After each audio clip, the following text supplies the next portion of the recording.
Okay, so it's been a little while since we've had an update on what's been going on with the fish and the ick situation. So in this episode, I'm going to give you guys exactly that, an update of what's been going on, what I did, coming up.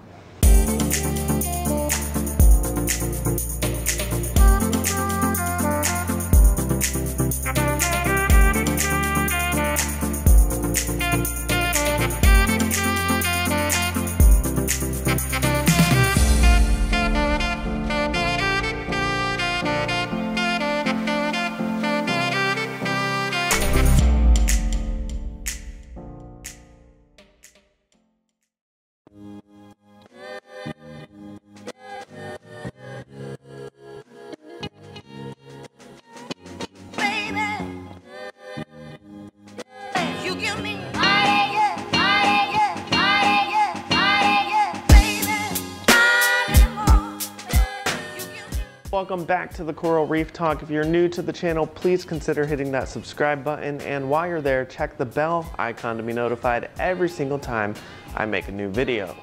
Now let's just jump right into it. So what happened? If you've been following the channel, you know that I've had marine ick enter the tank somehow. I believe it came in through the goatfish that I purchased, and it just infected and spread throughout the whole tank. Now it could very well have been in the sand bed and just have been laying dormant, and then something kicked it up. Once again, probably the goatfish stirring up the sand, kicking everything up and moving it around, and the ick took over and started spreading to each and every single fish in the tank. Now with marine ick, there's a variety of different ways to take care of the problem.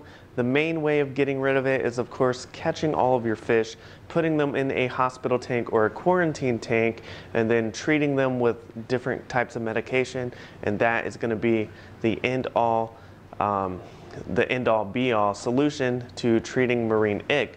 Now, if catching your fish is challenging or too difficult, there are other solutions out there for you. However, I tried a reef-safe solution and I got flack for it in the comments below, but I will say that the reef-safe solution that I tried did buy me some time. Now, I feel like I was a little late in starting the process of treating ick because unfortunately I did lose some fish in this process. But let me show you exactly what I did to catch all the fish, because I do have a reef system and I can't just pour medications into the tank that will end up affecting the coral.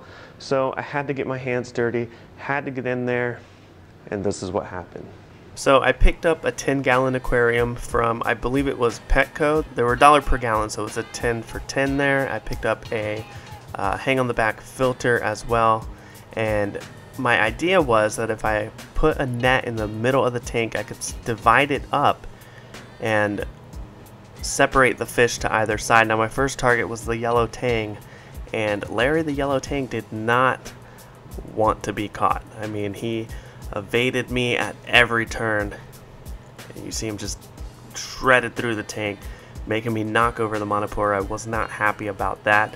Larry did end up getting tired of swimming back and forth, that he swam right into the fishing net that I had set, and I was able to catch him. But I realized that if I'm going to destroy the tank like this for one fish, I might as well just take everything out. So I went to the local hardware store, picked up a 45-gallon Rubbermaid container, and decided, hey, I'm going to drain 45 gallons out or whatever, as much as I can, and then start pulling out rocks and coral, making it easier for me to catch these fish, because I still had, at this moment, I had quite a bit of fish left in there, 5 or 6 fish.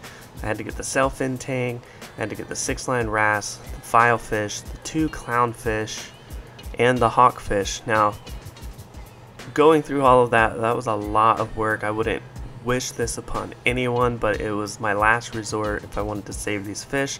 Now, as you can see here, I filled up the Rubbermaid container, put a whole bunch of rocks and coral in there, and I also had 2 5-gallon buckets right next to it with some rock and coral in it as well. Now, the Rubbermaid container was flexing or bowing out on me a little bit, so I couldn't put as much water as I thought I could in there with all of the rocks, but I did end up catching everyone, and as you can see, I have them down in this 10-gallon tank below the main display. Now I also set up another 10-gallon tank that I kept in my bedroom on top of my dresser, and that housed Larry, the yellow tang, and 2 pajama cardinals. So as you can see, the process of catching the fish for me was a complete struggle. In the end, I was successful at getting all the fish out and holding them in the quarantine systems and treating them over time. Now, I'll post an update video on what happened after the treatment of getting them out of quarantine and putting them back into the tank, and I'll show you how they're doing and everything like that. But once again, if you're new to the channel, please click that subscribe button. And I just want to let you know I released my first podcast episode just a couple weeks ago. And if you love podcasts and you want to talk more about reef tanks, the reef aquarium hobby, the first episode was about the WWC bounce mushroom. So if you'd like to check that out, go ahead and head over to anchor.fm/TheCoralReefTalk, or you can listen to the Coral Reef podcast on Spotify or pretty much anywhere podcasts are available. Let me know what you think. Leave me a like, comment down below, and I'll see you next time on the Coral Reef Talk.